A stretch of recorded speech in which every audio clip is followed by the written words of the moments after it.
In the mid-1980s, I was a high school student at Catholic Memorial High School in Waukesha, Wisconsin.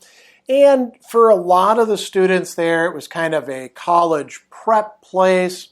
I've talked about it a bit in some of my other storytelling videos. And the story that I'm going to tell you about today is about a paper that was kind of a manifesto that I wrote in one of my classes, and the reactions that I got to it and what I think about it later on down the line. So I'll front load this a bit. It was a very political document, and we would look at it in the present as essentially flirting with a kind of fascist point of view that wasn't connected directly to ethnicity or race or any of those sorts of things, but certainly endorsed the notion of a corporate state and militarism and perhaps even something like world domination.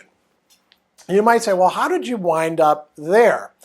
So in the 1980s, we were involved in the Cold War, which was on all of our minds. As a matter of fact, there were points where it got so heated that we thought we might not even finish high school. We might be, in a hot war and getting drafted and all of that.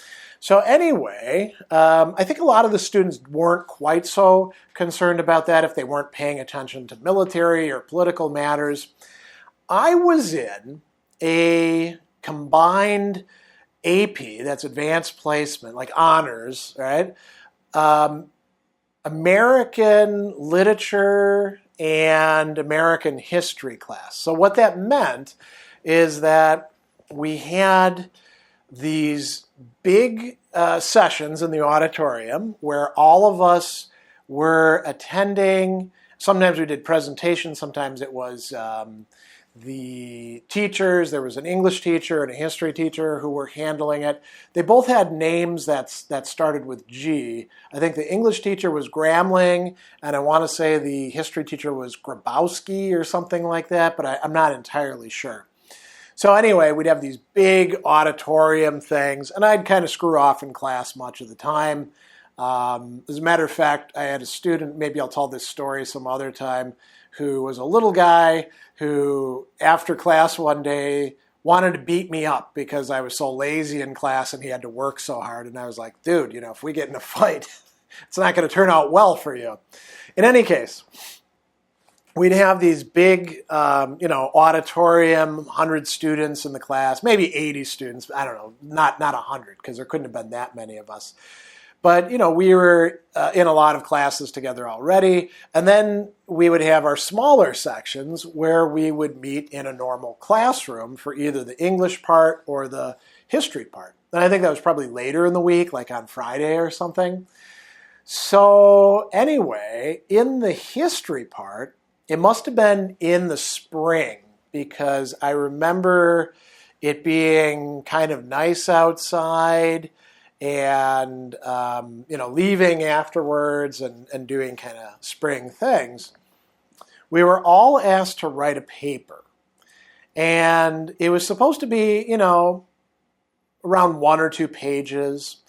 And the paper, we were talking about American politics, and the teacher had outlined this political spectrum that went all the way from reactionary on the far right, my right, you're maybe not as you're viewing it, all the way to radical on the far left, and then, liberal and conservative in between. And we talked about political parties, and, the Republicans represent everything from the reactionary all the way over to the liberal, and the Democrats represent everything from the radical all the way over to the conservative, with, some exceptions. So we were supposed to say, where do we fit in on this political spectrum, and why do we have the views or sentiments or feelings or whatever, the allegiances that we have? And then we were turning these in, and as you can well expect, a lot of the girls in the class, this would have been like junior year, so we're talking about like 16 to 17-year-olds. They're mostly on the liberal side, and the boys are mostly on the conservative side. And, so a lot of the boys are saying, I'm a Republican because of this, or, the girls are saying, I'm a Democrat because of this. And, it was the usual sort of thing, abortion or militarism or, the economy, all those sorts of things, right?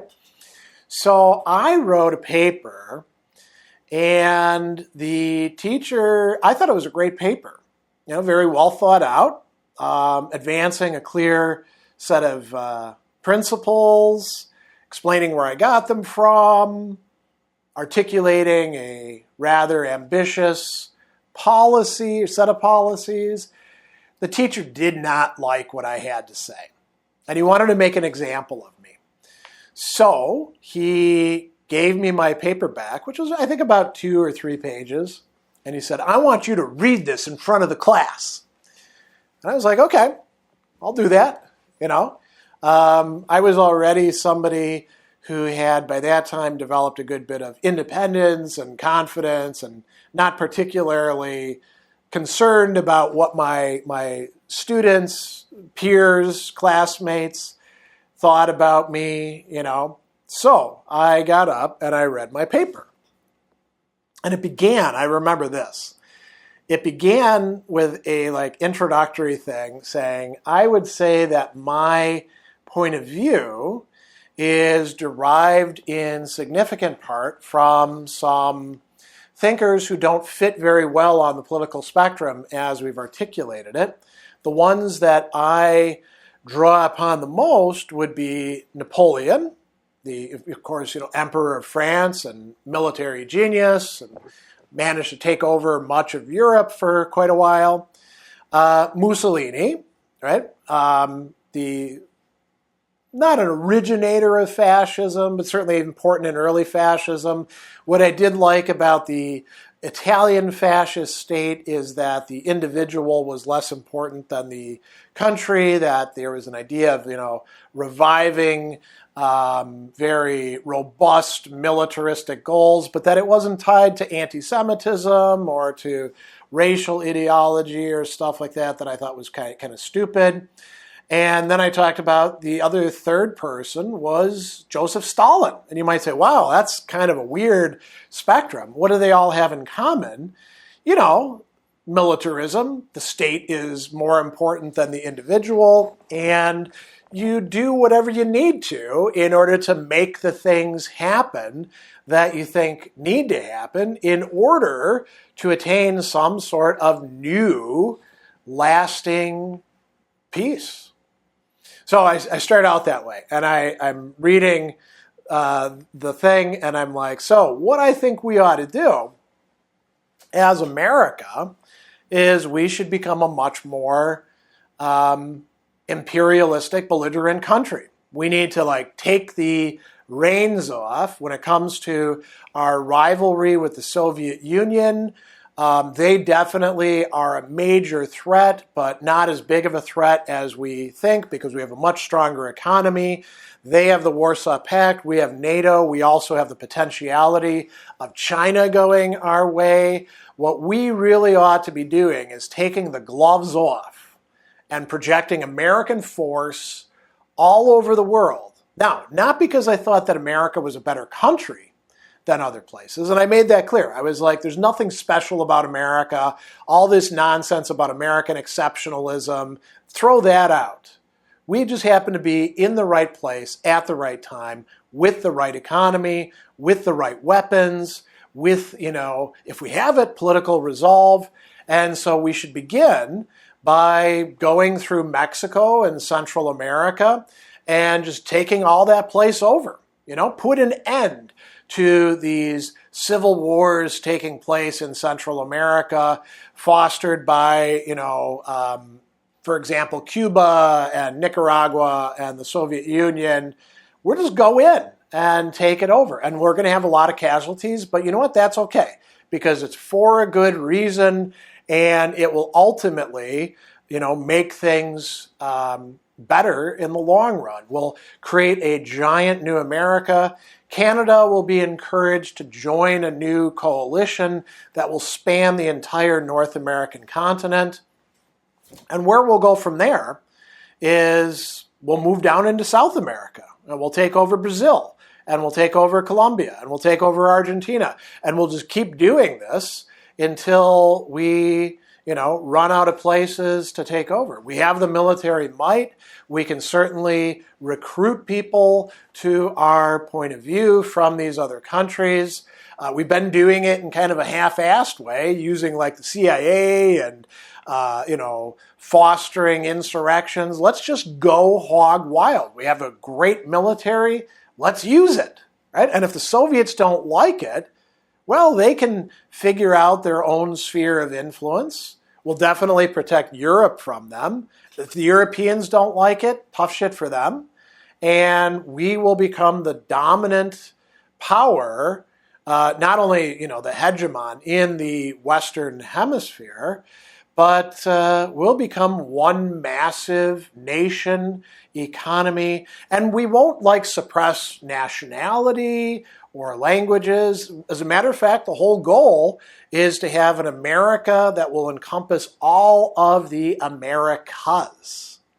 And so, I laid out why this would be a good idea and how it would put an end to a lot of conflicts, and that if we had the political will to do it, it would in fact be feasible, even though, just a decade and a half earlier, we were coming out of Vietnam where we didn't commit enough or intelligently enough. So after I finished reading my piece, I'm up there in front of the class. It was complete silence.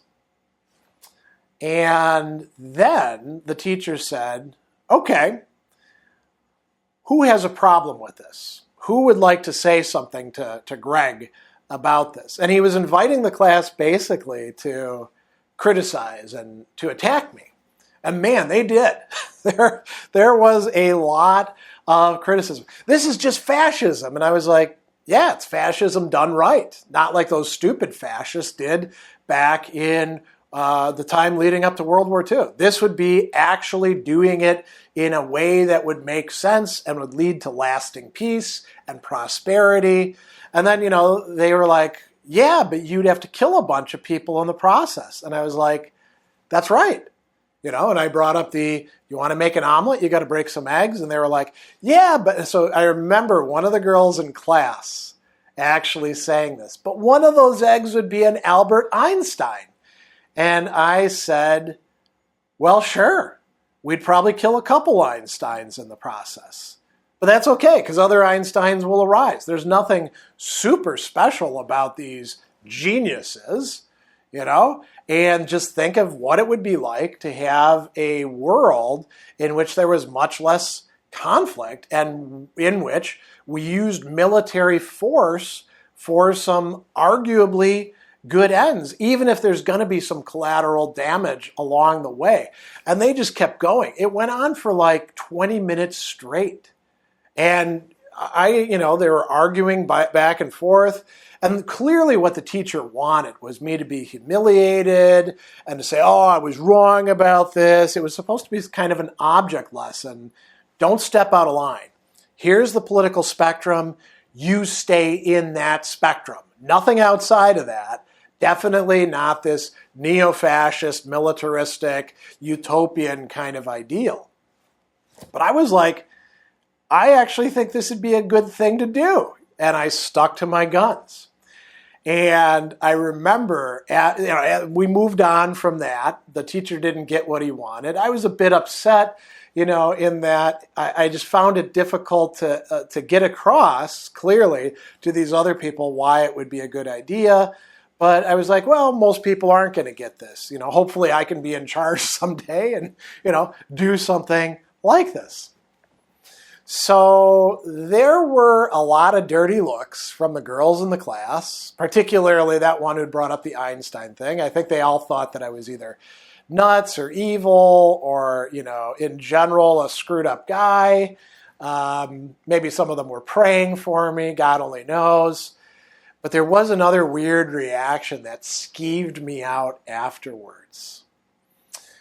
So it wasn't even in the classroom. It was a couple days later. I was downstairs in the basement in one of the hallways because that's where like the music and art and other things were, and I used to do art classes.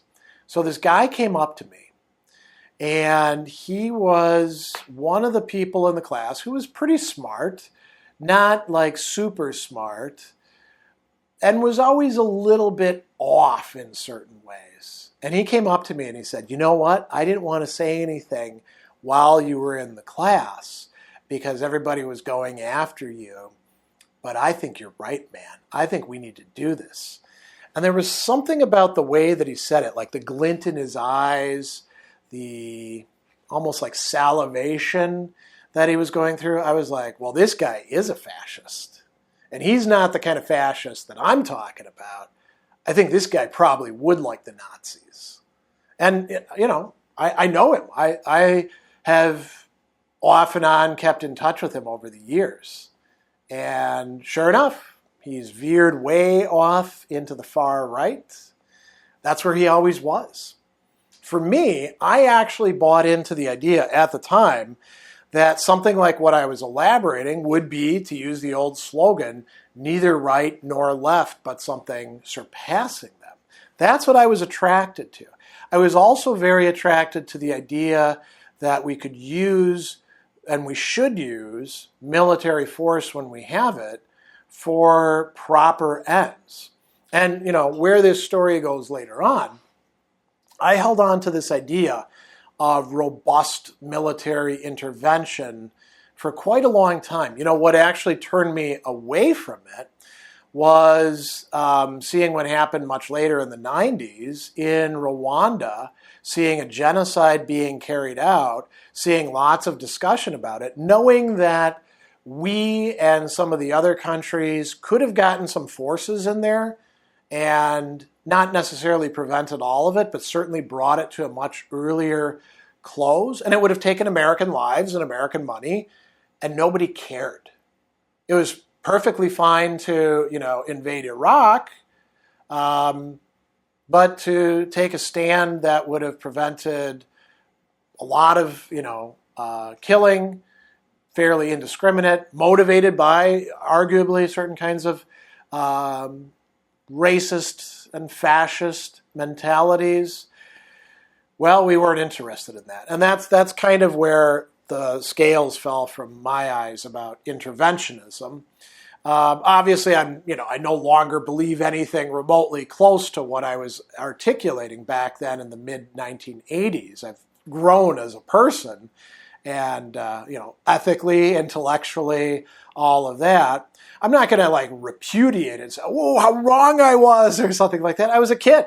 I was a smart kid who is living in a time when things were very confused and looking for a way to end conflict. And when I got handed this open-ended assignment and thought I would actually articulate the thoughts that I had at the time, and then got blindsided by this teacher who wanted to make an example of me in front of the class.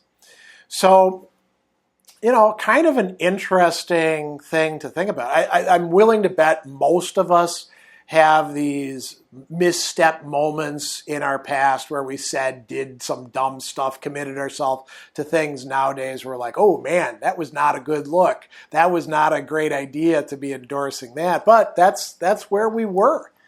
And what really stuck with me about it, the lesson that I learned, wasn't, fascism is problematic. I knew all sorts of reasons that it was.